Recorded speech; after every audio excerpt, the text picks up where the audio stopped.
Hey Starlights! If you're new here, I'm Starrie, and if you're a regular, welcome back! This is gonna be quite a long video whereby I'll be showcasing some of my characters that I've already finished making refs for in Artfight. So, buckle up, grab a snack, and enjoy the next few minutes of me talking your ear off. Disclaimer: I'm still practicing how to do character backgrounds and stuff, so if all of these seem simple, it's intended to be so to get a general basis of what my characters are like. I do apologize in the meantime for the lack of actual meat and set descriptions, and would like to move forward from that in the near future. Thank you for your patience in the meantime. We'll first start with my two sonas since I have like 15 characters for now. Yes, I have two and I'm very proud of their designs considering they represent my two sides. Ooh. First person we have on the line is Starrie Galaxy. She's a Muslim in my main sona. She's the conductor of the Galaxy Express and is usually seen with casual clothes. Her formal outfit is still in the works. She's also neurodivergent and outgoing. Her likes consist of the color pinks and yellows, soft things like plushies and blankets, and warm days, while her dislikes consist of the color green, heavy horror stuff, and cursing. Here's your mood board for inspo. Second up, we have Hoku Paradise. She's my second sona, but fun fact, I draw her way more often these days. She also represents the more reserved version of me. Also neurodivergent and introverted. Exudes black cat energy and mostly nonverbal. Will use vague gestures like hums or low in energy, a voice reader, and is more of a listener. Her likes consist of warm colors, autumn, space-related items, clothing, and accessories, while her dislikes consist of crowds, heavily sweetened foods, drinks, and touch without consent. Here's your mood board for inspo.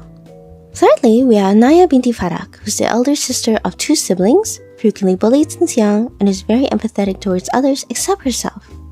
Her likes consist of fairy tales, yellow items, desserts, especially apple pie, and likes them super sweet. While her dislikes consist of rivers, she has thalassophobia, bugs, insects, boring lectures like maths and history, and here's some extra info and her mood board. Fourthly, we have Jace Martinez, who's the middle child of a deceased family. He had a mother, father, two older brothers, and one younger brother. He also worked hard to train for the knights in training since he was a kid, and although he's strict during training, he's gentle during confrontation. Kids love him, by the way. Great older brother figure vibes. His lives consist of routines, calm spaces like the library or the castle gardens, and soft things, especially bunnies. Here's some extra info in his mood board. Fifthly, we have Lyle Aberra, who's an only child, kind of a pushover, and also a bit opinionated, but tries to be understanding. His likes consist of books, soothing teas, and animals, while his dislikes ironically consist of horses, because he was kicked by one when he was younger, disrespect towards people or items, and physical activities. Here's some extra info in his mood board. Moving on, we have Viviette Starling, who had been abandoned at 11 years old. The head maid at Naia's castle had come to accept her as her own child after picking her up from the streets one day while shopping for inventory. The other maids are akin to her adopted sisters. She was also set up as Naia's playmate and personal maid immediately. Her likes consist of cleaning, sometimes excessively, surveying tea sets as small spaces. She likes hiding in corners to get some peace, while her dislikes consist of touch without consent and anything less than spotless when she cleans something. Here's some extra info in her mood board. Furthermore, we have Seiji Kagawa, who's a senior recruiter or trainer agent who monitors rookies and is tasked to personally watch over Asuka Kamei. He sucks at cooking, so he's always ordering takeout. He's a huge nerd about weaponry and used to live in the same orphanage as Asuka when he was younger, but keeps that to himself. His likes consist of teasing or riling others up for no reason, and studying or practicing weapons, while his dislikes consist of no distractions or things to fidget with during breaks and alcohol. His height and social security number is 76. I'm kidding, just checking to see if y'all are still paying attention. Besides that, we have Asuka Kamei, who's a junior assassin who's reckless and personally supervised by Seiji due to her destructive behavior. She's only ever shown emotions when severely overwhelmed or prefers to spar it out. She's good at cooking and cleaning, is physically stronger than Seiji, but sucks at persuasion with clients. Her likes consist of eating good food and peaceful places, while her dislikes consist of wasting money, she's frugal, and Seiji's constant need to be near her and talking her ear off. Next up, the Fear Factor AU boys, Sun, Moon, Eclipse, and Alfredo. This is gonna be a whole tangent, so if you'd like to hear about my main OCs again, skip to this time skip.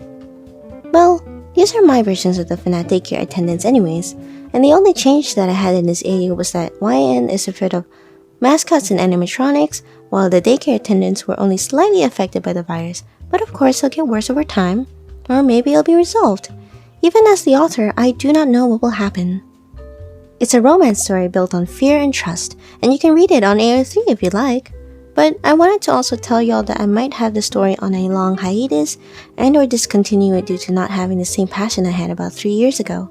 Apologies for that in advance, and thanks so much to the ones who gave this story a chance, and for all your kudos and comments. I'm just gonna read off of what I've already written for the descriptions, by the way. Starting with Sunny, meet Sun, the kind, patient, and gentle daytime attendant. During work hours, but snarky, cunning, and infuriating after hours. He's got a way with words in that they can tick you off in less than a minute. But can you blame him? He has more work hours compared to Moon and Eclipse. His stress reliefs are teasing the heckles out of YN, but that doesn't mean he's justified, just needs a little work. He'll come around eventually. Ever composed and ready with his witty comebacks, he's also got his soft moments where the extent of his gentle care from work hours would seep into his demeanor in quiet moments between him and YN.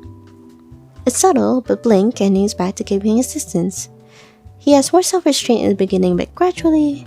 we'll see. YN seems to bring out more in him. Moving on to Mooney.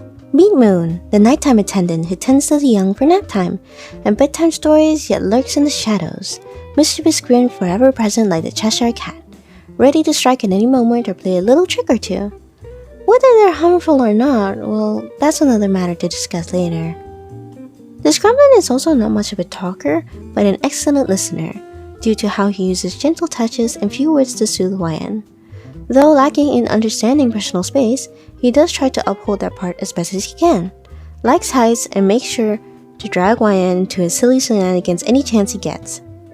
He's also best friends with Music Man, making use of practicing his acrobatic skills on the wire, while DJMM helps to provide tempo and background noise. Furthermore, they frequently talk about the comings and goings of the Pizzaplex, basically gossiping. Then we have Clippy, my personal favorite, but don't tell him I said that. Meet Eclipse, the embodiment of both sun and moon, balancer of both personalities, and the noon attendant. He is both good and bad, light and dark, gentle yet harsh, representing the dualities of these gestures. Although more composed, he is also more confident in his actions, almost teetering on borderline brassiness that it makes YN wonder why he does things so intensely. Not only that, you see more sides of these two pouring out of him in particular. From the blink and you'll miss it mischievousness, and the straight up in your face flirtatiousness, he throws YN for a whirlwind of emotions, and when asked, he feigns innocence, like it was just a mere facade. Actions speak louder than words definitely apply to his gesture, so don't be deceived. Other than that, he's a tad more emotional, cunning, and touchier, so beware. But then again, danger has been so enticing as of late. YN contemplates these daycare attendants being one of the sources. Why not take a chance? After all, curiosity killed the cat, but satisfaction brought it back. Afterwards, we're back on the OC list technically, cause Alfredo is my little boy.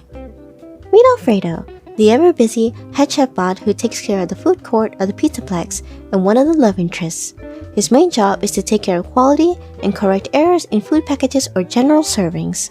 Mostly uses sign language to communicate, though later on in the fic, he may possibly have a proper voice, but use it sparingly and give one-liners, similar to Moon's style of speech.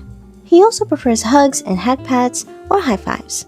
Has slight perfectionism, but is not as jeopardizing as YN's. Has done routine dishes more times than he has ever rested.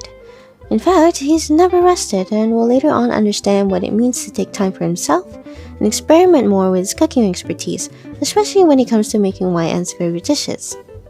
As natural as it is for him to do his job, love doesn't surprisingly flow as naturally for him. He doesn't quite understand it, though it does make him curious and motivated to try out more things. Little by little, he'll get used to it, and who knows, proper reciprocation could be achieved. Anyways, go slow with him. Just like a good soup, all things must simmer. After that, we have YN, who's kinda self-explanatory, but I'll give her a description anyways. Meet YN, your average neurodivergent security guard riddled with anxiety and major health problems.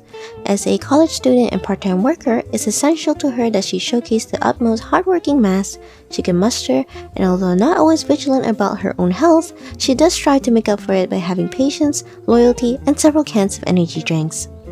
Not that big on touch, but also quite open to it after getting over the initial shock, she gets along fairly easily with people while maintaining some distance, and loves to be organized. Sometimes, whatever was on the menu for her neurodivergent tendencies, there might have to be an early warning that she was prone to talking or acting first and thinking later.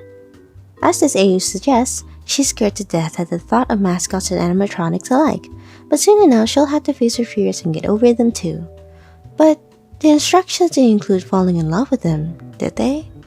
P.S. My friend Krabs and Persimmons came up with the first initial color design and the glitter shoes. That's also featured in the fic. It all started when we first did an art collab together and swapped our YNs with our first AU's moons.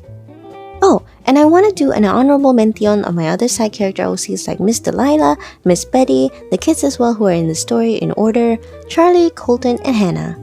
We're nearing the end, folks, with the second last character, Celio. Fun fact, he doesn't like his given name. Thinks it's a bit too cutesy for a person of his nature. Hara would use it every time to fluster him or win an argument. He is also the personification of death. His task is to guide the souls to their rightful places and keep the records of each soul organized in his archive. He likes Earl Grey tea and the scent of old parchment paper. Also a bit of a snarky jerk, but means well. Mostly. Hopefully. I don't quite remember why I created him, but something along the lines of I wanted to ship Linashi's Hara with someone and I love the opposites attract trope, so teehee! Here's some extra info in his mood board, by the way. Lastly, we have Benigno, who's a timid boy who grew up in the circus. It's all he's ever known, and fittingly enough, he's a clown. A joke. He generally likes his job though. He doesn't have to talk much, and he just does what he has to do. It's enough as he spends most of his spare time alone, or with the magician. They're friends who share laughs, tears, and support each other very well. Other than that, he enjoys painting and birdwatching. And that's my Spotify Wrapped for all of the characters that I have as of right now. It was so fun and refreshing to yap about my own characters. Truly and sincerely, thank yous for listening, dear Starlights. But alas, 'tis be the last moments for this video, and again, I'm still learning what to post on here, so any suggestion for video ideas would be deeply appreciated. Here's my Artfight account, by the way, if you plan on attacking any of my characters. Please, please, please, please, it'd be so awesome and cool if you do. But no pressure though, just fun. Oh, and if you haven't yet, please like, subscribe, and leave a comment down below, such as which characters you're interested in, or if you have questions about said OCs, I'd be happy to answer them directly. My coffee is also available if you'd like to help me afford bills and groceries, so thanks so much in advance. Stay galactic, and this is Starrie, signing out.